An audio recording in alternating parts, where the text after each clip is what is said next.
final meeting with the Central.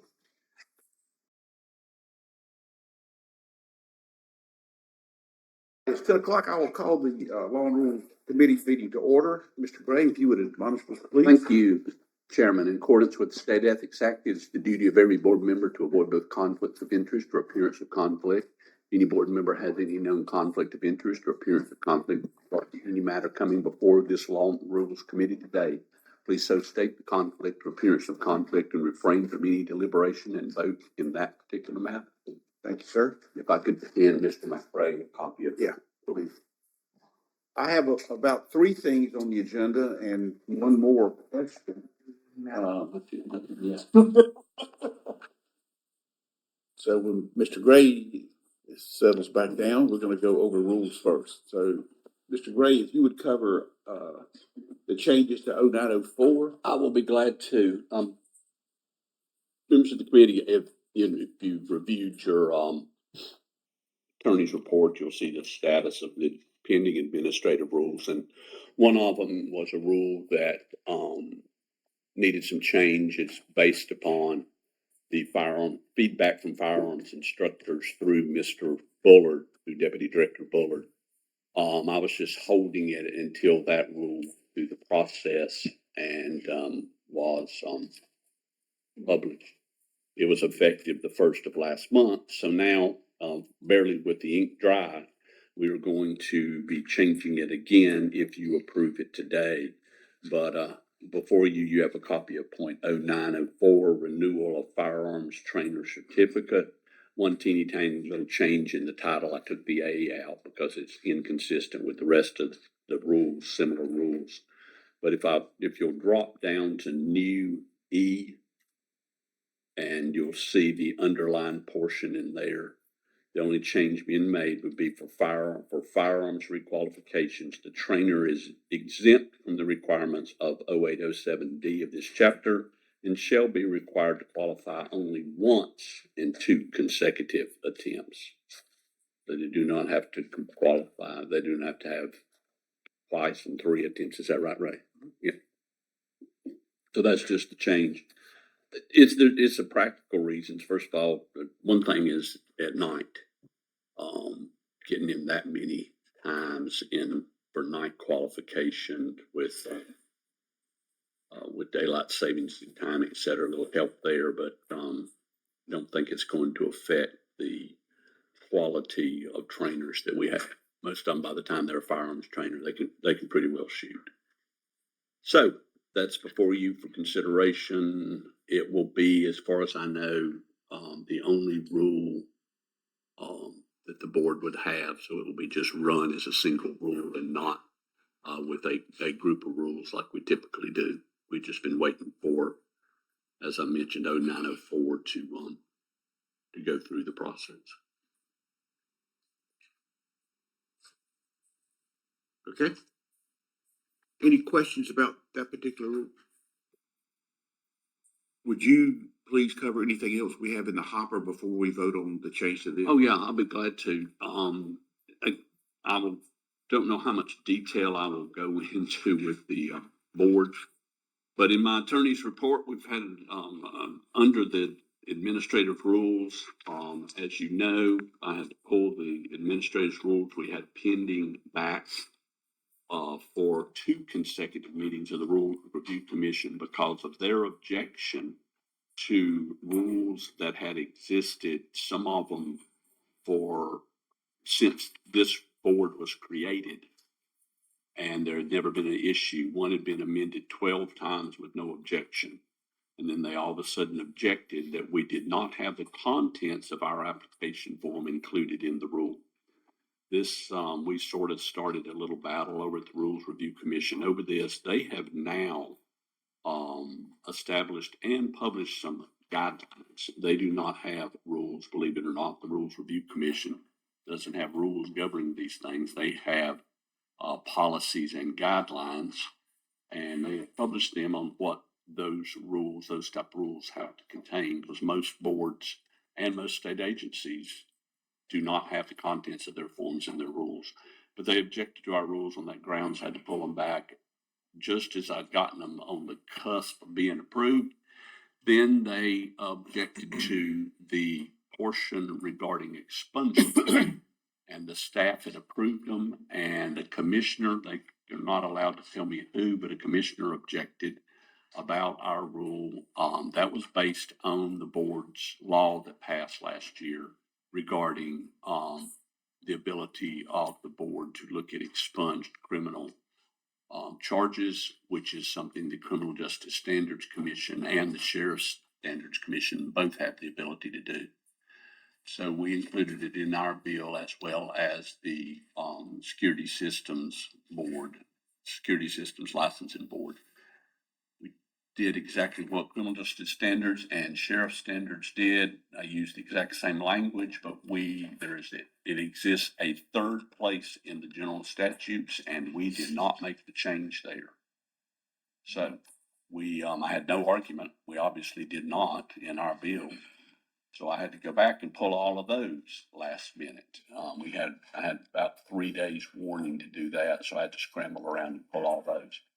So I had to pull those rules back. They have passed, and they were approved at the Commission's April 28th meeting. But it's been quite a lot of fun with this particular set of rules.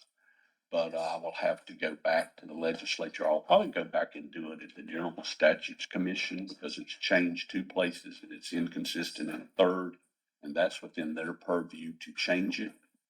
And I will probably go back through the General Statutes Commission to do it and include it in their omnibus bill that they do every session to change little minor things in the statutes. But I think that's the easiest thing to do. But I will fix that.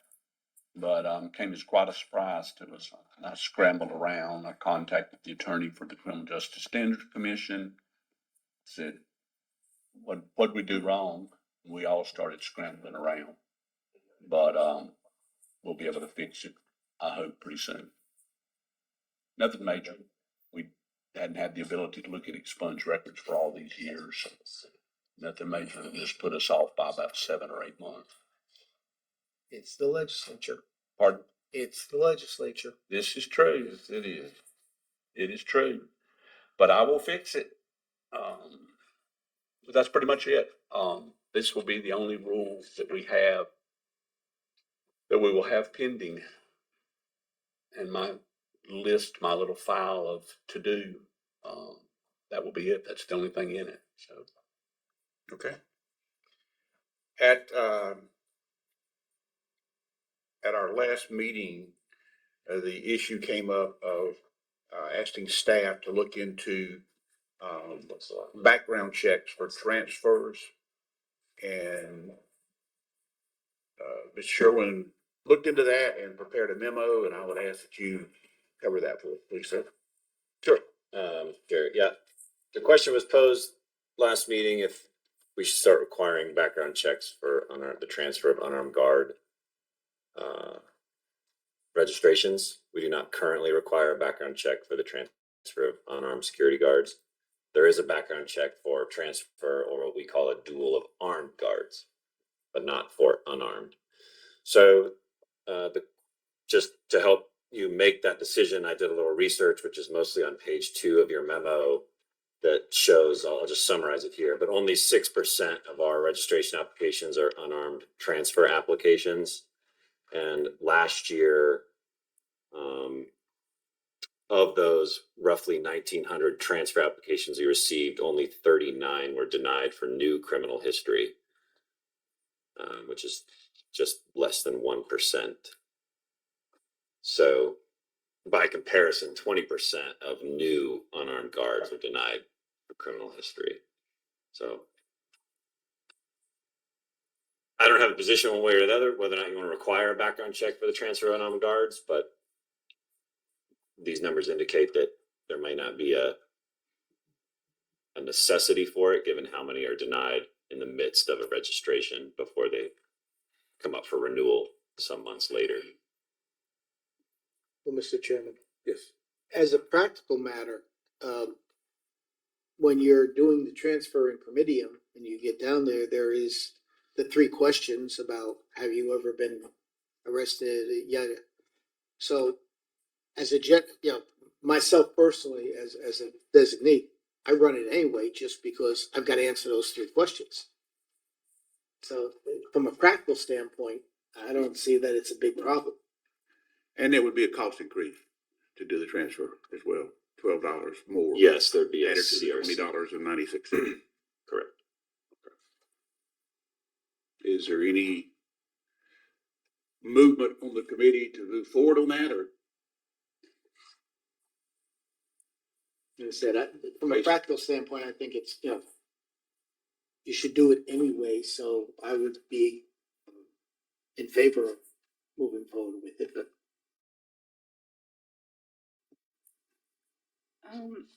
I mean, I proposed it, so I'm for it. I'm like Bill, I do it anyway, because it's better to know what you have when you employ someone, especially if it's the start of their renewal period. That's 12 months that you don't know. So.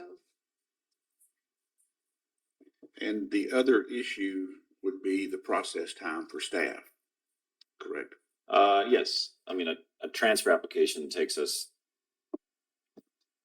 honestly probably less than a minute to process. We open it, we check the demographic data, we make sure that the registration affidavit is in there, and we hit approve. Okay. Obviously, to open up and review a criminal history report would take more time. How much, I don't know, but it would create more time on our side, and it would require Permidium to restructure that application to allow for the secure import of the CRC application like we do for others. Okay. Yeah.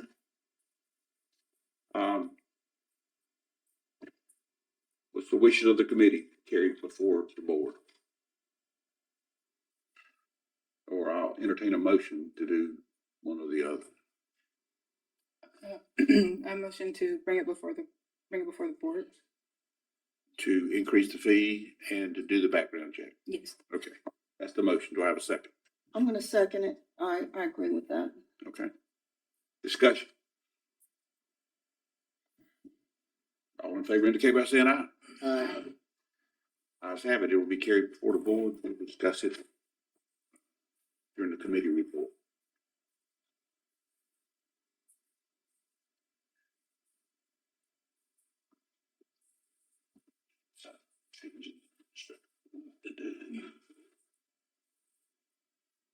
Hopefully with a small number, it won't increase the staff time that terribly much. So.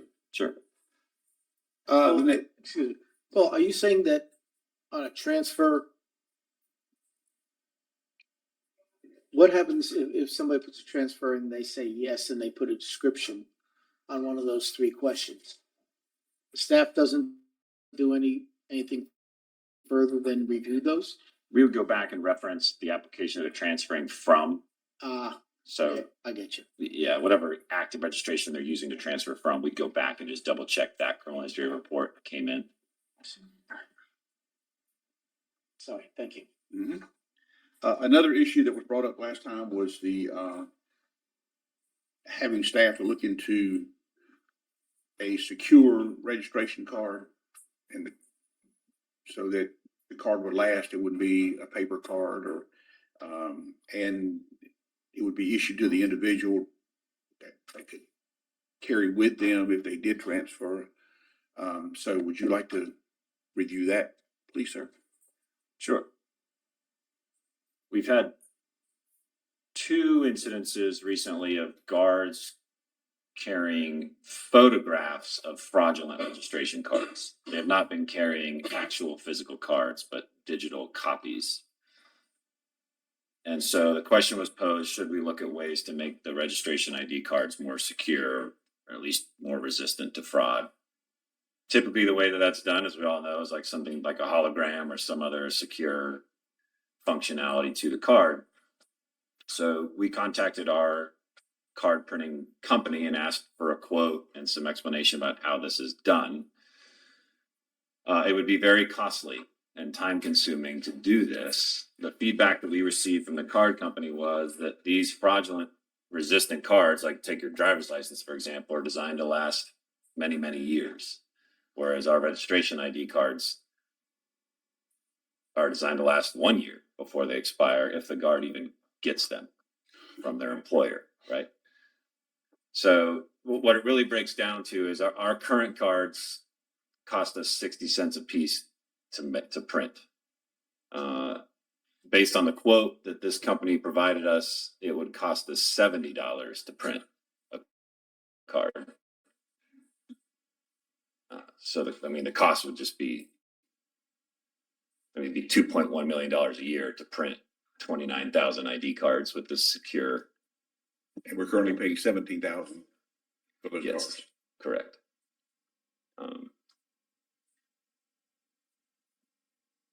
You know, they print slower. I mean, again, it would. I was shocked when I got. I was too. Several weeks ago. It would also require a new printer. I mean, all told, for the first year, it'd be like $44,000 more than we spend right now, and then 2.1 million every year thereafter, because we need a new printer and all the secure laminate and the hologram and all the stuff that comes with it. So You'll need not only a secure printer, but those printers won't last very long. We do it at the university and they don't last. And we have to get printers constantly. So yes, $9,000 for the printer. right, we replace our current. maybe last a couple of years depending on how much you use it. And given the fact that the cards have to be redone every year, don't seem to make a whole lot. I'm going to take that as a no. I move that we do not. I'll entertain a second on that. I have a second. Any further discussion? Well, we didn't break the bank. All in favor indicate by saying aye. Aye. Thank you.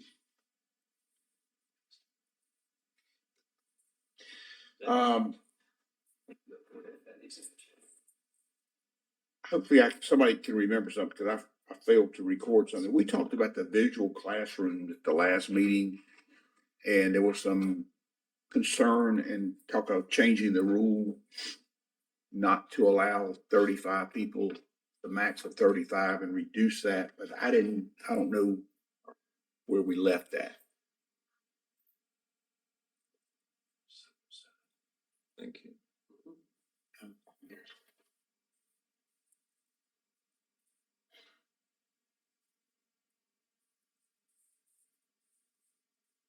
So, if I could chime in. I wish you would. Please do. I'm at a loss.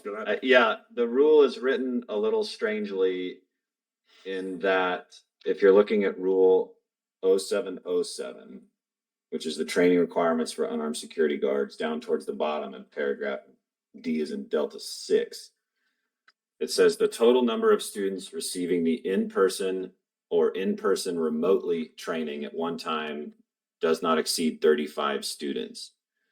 There is no size limitation for synchronous online training.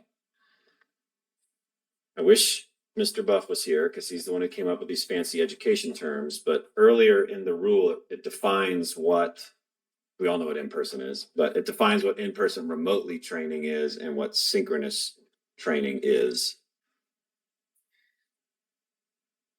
All right, just read the definition of synchronous for us. Sure. So synchronous means instruction utilizing an online audiovisual platform where the instructor is teaching the course live to students who are attending live, and the instructor and students have constant visual and audio communication.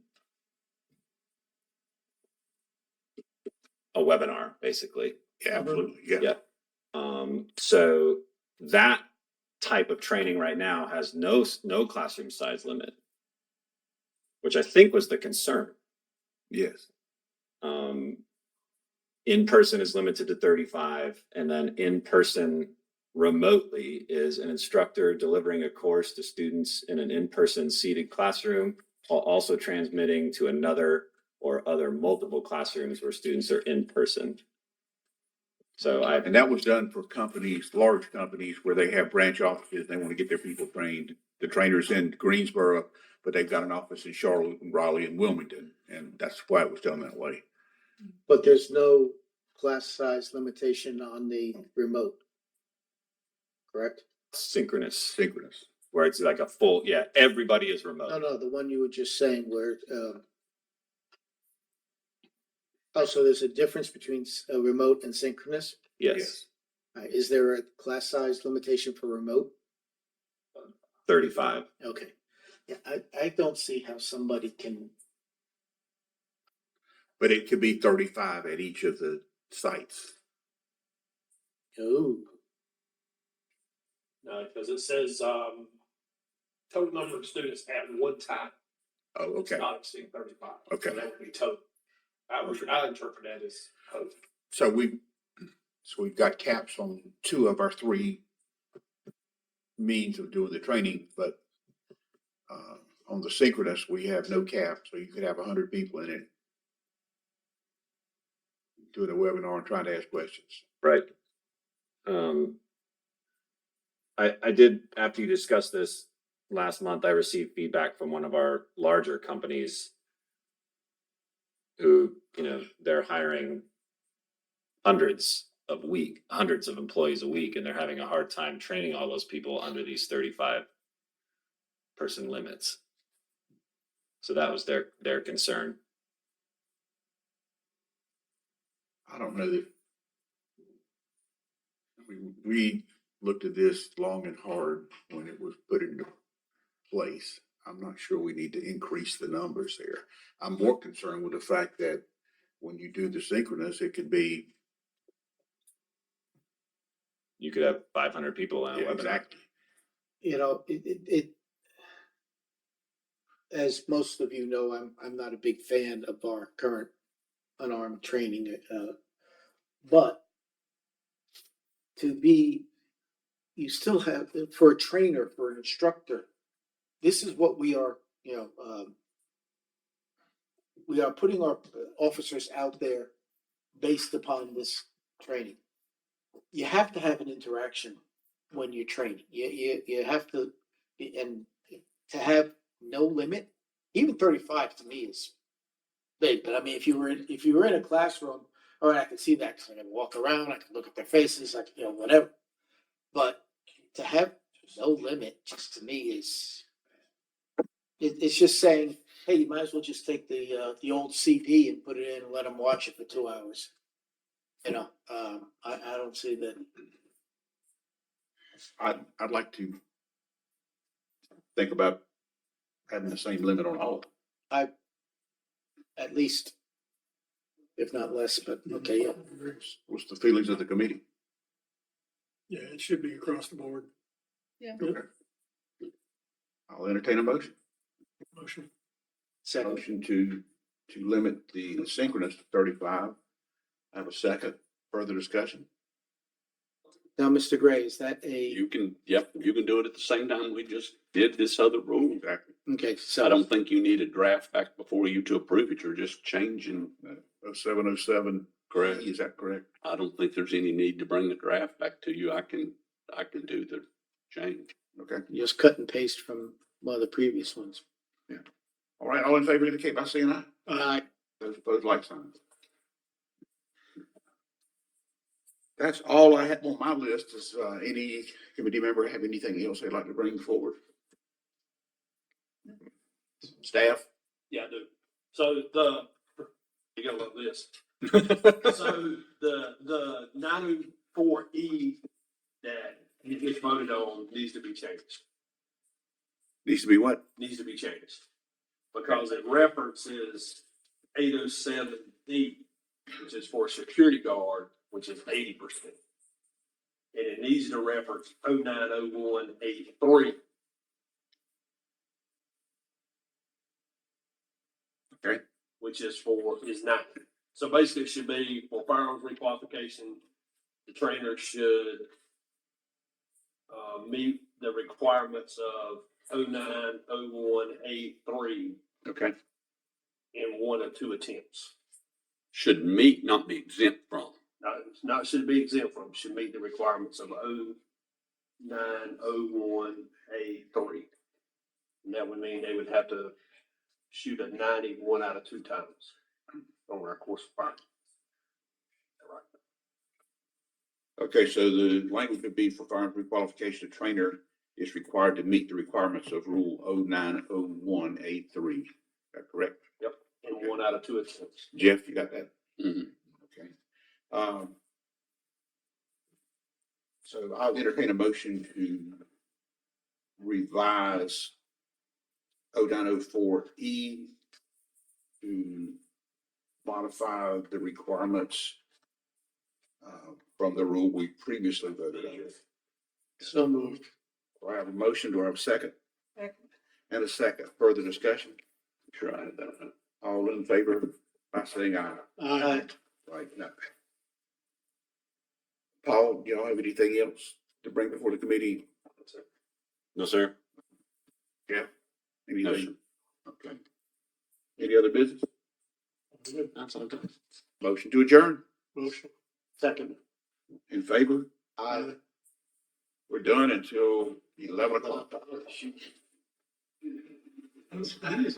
So did you get my email on the,